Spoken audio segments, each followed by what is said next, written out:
होती है world wide. अभी आपको असाइनमेंट मिलेगी तो उसमें आप यही तो देखेंगे। हाँ, स्टोरेज, मैं स्टोरेज पे असाइनमेंट देना चाह रही थी तो मैंने कहा कि थोड़ा बहुत बता दूं, तो फिर आप इंशाल्लाह पढ़ेंगे, एक एक टॉपिक को डिटेल में उस पर लिखेंगे तो आपको बड़ी अच्छी समझ आ जाएगी कितनी ज़्यादा स्टोरेज हो रही है।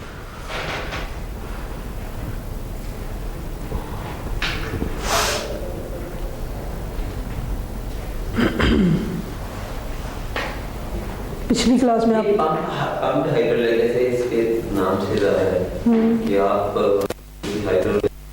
पानी वगैरह को कहीं दिन के वक्त स्टोर कर रहे हैं या कुछ जगह पर रात को ही पानी ऐसा आता रहे असल में और इलेक्ट्रिसिटी बनाता रहे वो मैं बता दूँ, यही है ये मैकेनिकल मेथड है इलेक्ट्रिसिटी उसको एनर्जी को स्टोर करने के। तीन हैं जो शुरू में मैंने बताए थे, pumped hydro electric storage, compressed air energy storage, और तीसरा जो है फ्लाईव्हील्स तो ये आपके सामने आप देख लें। मैंने कहा ये इनर्शिया है, मैस है, इसको हम रोटेट कर लेते हैं। जब इसको रोटेट कर लेंगे तो इसके अंदर बहुत सारी energy in the form of the kinetic energy store हो गई।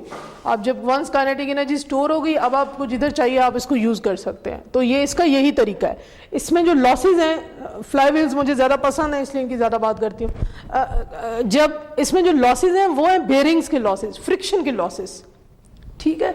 तो इनको इनमें जब एनर्जी स्टोर करवाई जाती है तो एक वैक्यूम क्रिएट कर लिया जाता है। एक जो वैक्यूम क्रिएट कर लिया जाएगा तो एयर फ्रिक्शन है वो क्या हो जाएगी, बिल्कुल वहां पे खत्म हो जाएगी। अच्छा, तो पंप्ड हाइड्रो इलेक्ट्रिक स्टोरेज है, एक अलहदा सर्ज टैंक बने हुए होते हैं किसी भी हाइड्रो इलेक्ट्रिक पावर प्लांट के अंदर।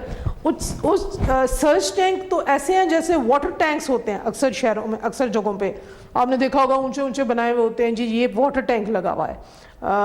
मुझे नहीं पता कहीं देखा है नहीं देखा, मैंने देखे हैं वाटर टैंक्स शेखुपुरा में लगे हुए, ठीक। तो जी कि ये पानी को स्टोर करते हैं। अब पानी को उधर ऊपर वाटर टैंक में स्टोर करने के लिए पंप चाहिए नीचे लगा हुआ, वो पंप क्योंकि ऊपर लेके जाता है इसलिए इसको पंप स्टोरेज हमने कह दिया, ठीक।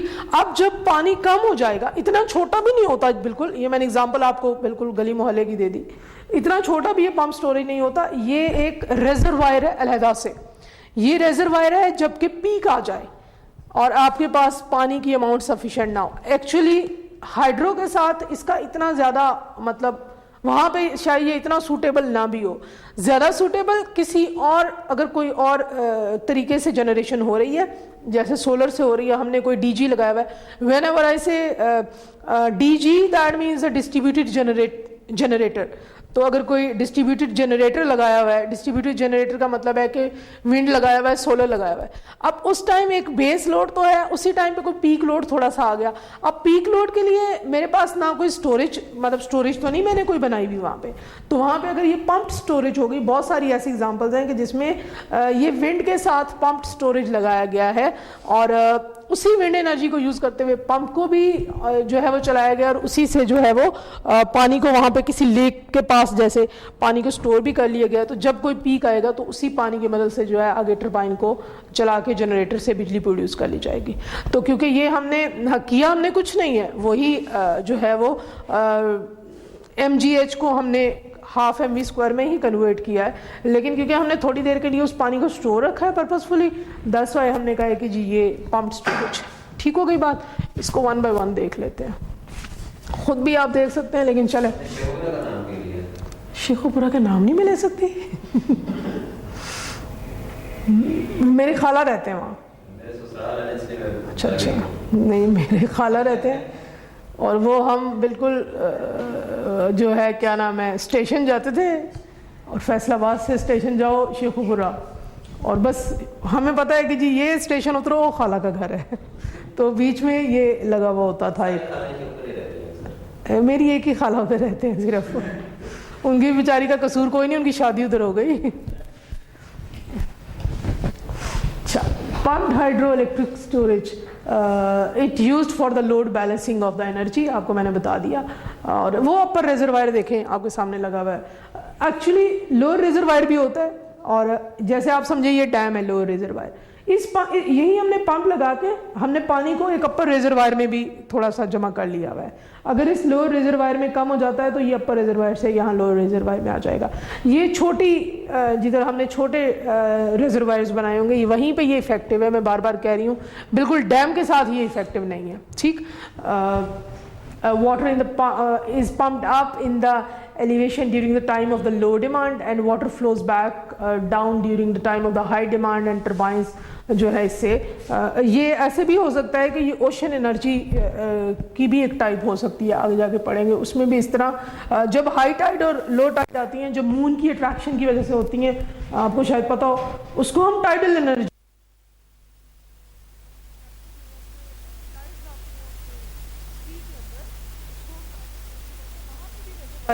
बनाए होते हैं। वो हाई टाइड में रिजर्वायर भर जाएगा और फिर उससे जनरेशन होगी, और जैसे अब लो टाइड है तो लो टाइड में उसमें पानी नहीं है, तो दो अगर हमने रिजर्वायर भर लिए तो जो ऊपर वाला रिजर्वायर है फिर उससे जो है वो नीचे वाले रिजर्वायर में पानी का फ्लो होता रहेगा। जी इस साइड पर जब जाए हम लोग वीर वाला साइड पर या किसी एक आध जगह पर मैंने देखा है कि इस तरह लेकिन वो तो रनिंग वाटर का है। हाँ, वो रन ऑफ रिवर, वो रन ऑफ डैम है, वो कुछ नहीं है, वो रन ऑफ डैम है। डैम की डिफरेंट टाइप्स हैं, हम उतनी डिटेल में पढ़ नहीं रहे। एक डैम वो है कि जो स्टेशनरी है, जो हमने जगह खाली करा के पानी को भर लिया, एक ही है। अब मंगला डैम, तरवेला मंगला डैम जो है वो एक आर्टिफिशियल डैम है, मतलब बारिशें आएंगी तो उसने भरना है, वो उसके साथ कोई समंदर तो नहीं लगा हुआ, कोई लेक तो नहीं लगी हुई। अच्छा, दूसरा ये डैम होते हैं कि वो नेचुरल रिसोर्स हो वाटर का, कोई लेक हो, वहाँ से हम पानी को लेके आके उस डैम तक ले आए। तीसरा ये जैसे नीलम झेलम प्रोजेक्ट है, तो पानी जा रहा है और आप उसके ऊपर जो है वो ये अपनी टर्बाइंस लगा दें और वो चलता हुआ पानी जो है उसमें से आप एक्सट्रैक्शन कर लें। अभी ज़्यादातर जो है वो रन ऑफ रिवर ही है, इसका नाम है रन ऑफ रिवर। आप इधर रावलाकोट जाएं तो पतन के पुल के ऊपर भी रन ऑफ रिवर है, पीछे नीलम झेलम पे भी रन ऑफ रिवर है। आप अगर वैसे भी आप उनको देखें ना, दरियाओं को जिधर से पानी उनका गुजरता है, तो पहले आप देखेंगे कि पानी वहाँ से गुजरा करता था, अब आप देखेंगे कि पानी का लेवल जो है वो इतना बिल्कुल इतना रह गया है। ठीक है, तो ये रन ऑफ रिवर है, ये थोड़ी सी अलग टाइप है, बस इसमें पानी को एक लेवल से दूसरे लेवल तक ले जाने के लिए क्योंकि हमने पंप यूज़ किया है इसलिए इसका नाम हमने पंप स्टोरेज रख दिया। ऐसा भी हो सकता है, अक्सर ऐसा भी होगा ओशन या टाइडल एनर्जी में, तो ये यहाँ पंप भी लगा होगा, यहाँ टर्बाइन भी लगी होगी, या जब यहाँ पे वाटर का फ्लो होगा तो ये टर्बाइन जो है ये इसके ब्लेड्स जो है वो भी रोटेट कर जाएंगे। ठीक है,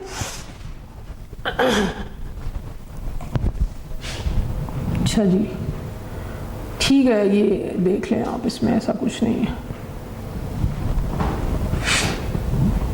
फ्यूचर ये भी है पम्प्ड हाइड्रो स्टोरेज का, the energy stored can be used to level the grid for renewable energy and wind power and solar power are not constantly on, हमेशा उनकी हमें आउटपुट नहीं मिलती रहेगी। सो ये भी हम कर सकते हैं, यहाँ पे भी पंप स्टोरेज लगा सकते हैं। Next comes the compressed air energy storage.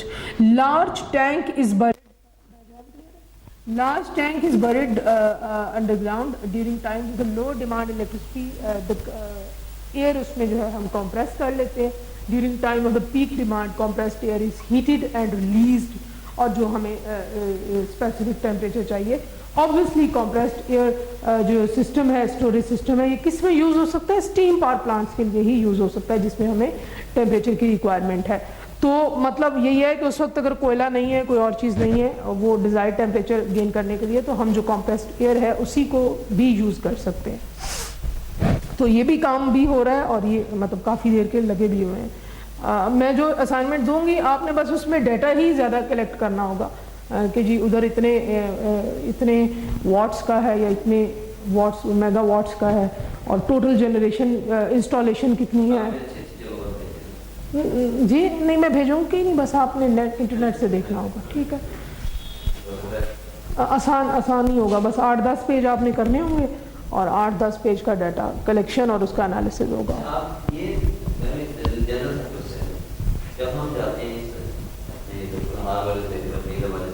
ऐसे इतना ये जो चीज़ हम देख रहे हैं वहाँ पर नेचुरली इतनी थोड़े वक्त के बाद जो अल्लाह ताला ने उसको बनाई है तो उसको किसी भी लेवल पे यूटिलाइज नहीं किया जा रहा। इक्का दुक्का शायद कोई किसी बस मैं अभी तो वो दौर नहीं है कि मैं वो बात करूं वरना मैं वो बात करती नहीं। बस ठीक है, बस ये भी एक दुख है जो कि बोलने नहीं देता। तो ये इंटरेस्ट की बात है, आपके जो बॉसेस हैं उनके इंटरेस्ट की बात है। either they want you to be to upstand as a prosper nation or not, तो if they do not want, तो मंगला और तरबेला के बाद कौन सा डैम बना है? कोई भी डैम नहीं बना। अब वहीं पे हैं, दुनिया रिन्यूएबल पे कहाँ से कहाँ पहुँच गई। तो ये नेशनल, ये इंटरेस्ट की बात है, ये आपके बड़े के विजन की बात है, और ये कोई दूसरी बात नहीं है। आपको लगता हो कि ये कोई और बात है, ये यही बात है। मैं फिर बात उधर ले जाऊंगी तो बात आगे कर लेते हैं। खान साहब को कोई हम मतलब आई लव यू तो नहीं बोलते रहे, कोई हमारा उनसे ये वाला प्यार तो नहीं है। उनसे हमारा यही प्यार है